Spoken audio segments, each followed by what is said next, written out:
So the first time I heard about Snap, I remember hearing about the app. It was on TechCrunch or something about how people were using this to send disappearing photos. And in classic Justin mode, I was like, nobody's gonna want that. So and then obviously they started growing really quickly. And then I remember in 2013, we had a company called Exec, which was like a Uber for cleaning. And we were in the TechCrunch for a Crunchy. Personal assistants are no longer just for the rich and famous, since Exec launched its service in March 2012. There they are. Glad you're here. It has quickly become the go-to service for getting personal assistance at the flat rate of $25 per hour. To win a Crunchy, which I think we made a video. Oh yeah, we made a video. We made a music video that was a parody of a Macklemore song for our startup. But we made this music video, and then we were in like the TechCrunch's awards for a Crunchy for the best startup related video, right? We didn't win. Snapchat won, but then Evan didn't even bother coming to get his award. And the Crunchy goes to Snapchat.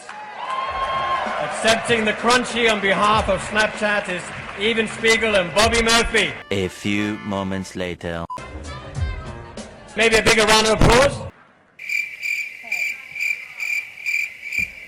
We'll take the award to them. Probably because he was focused on his company, which was probably the right move in retrospect. So I stole it, and I still have it somewhere, I think. He didn't pick it up, I stole it, and I took it to my house. It's a true story. I wonder if I could find that. A couple years later, I started messing around with Snapchat after DJ Khaled got lost on his jet ski. And I really wanted to find out what Stories was all about. And so I was using Snapchat Stories and started making content. I just started being like, what up, Snaps? Maybe some of you remember it. I just dropped startup knowledge on top of you. And people liked it. So I got pretty popular on Snapchat Stories. Not like real celebrity popular, but like local, kind of like I am now on YouTube. Like locally popular among the tech community. But it was cool. I would like walk around. I remember I'd get recognized, and I got recognized on the street in Singapore and in Abu Dhabi. And that's how I knew like Snapchat. I was like, oh, this shit is real global. So that was my Snapchat experience. And then I remember going and visiting the Snapchat offices, and people like, because I'm, in tech, a lot of people at Snapchat had followed me, or not, a few, right? And so one of them invited me to come, and then I was there, and then they had like one of the influencer or creator relations people there. This is back in 2016. So this is before like the creator economy was so big. So there's one of these creator people, and or actually they were really there to interface with celebrities. And I'm like, oh yeah, like I want to get an emoji, because back then if you got an emoji, that meant you were a celebrity, right? They would only give you the real celebrities. And I was like, oh, what does it take to get an emoji? And she basically was like, you're not gonna get one.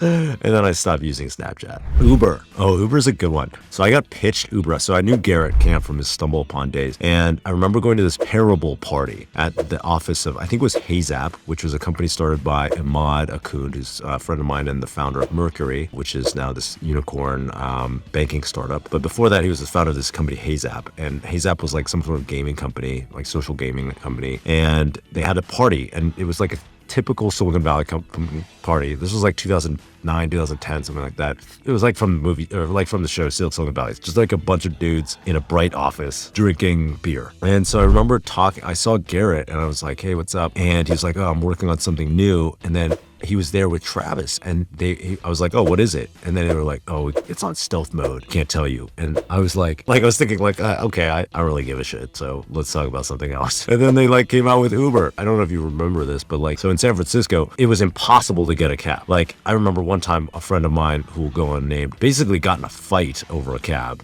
on New Year's or something like that, because it was just so hard to get one. So when Uber came out, it was black cars only, and it was like $30 to get a ride, like a mile or whatever. I think the minimum cost was like $15, but like everybody was using it all the time because there was no alternative. And so Uber was like instantly addictive. You could kind of immediately see how it was going to take over the world. The first time I tried Instagram was back in 2010, I want to say. When did it come out? And it was a pretty cool app, but I didn't get it. I was like, oh, this is just like Hipstamatic, which is the another filter camera app that did not become Instagram. But you have friends, but like you already have that on Facebook. Do I want to just follow someone just for their friends? But it was, it was cool. I tried it out. It just seemed like a novelty, but then it just kept growing and growing and growing. And I remember in the early days of social can we model a lot of our like ideal growth curve after Instagram. Of course, it would be just really nice to look like that, right? For a growth curve to look like that, just keep going up. But yeah, Instagram was cool. It was dope. I mean, should Instagram have sold to Facebook? It's hard to know because like I think Facebook's growth team really helped them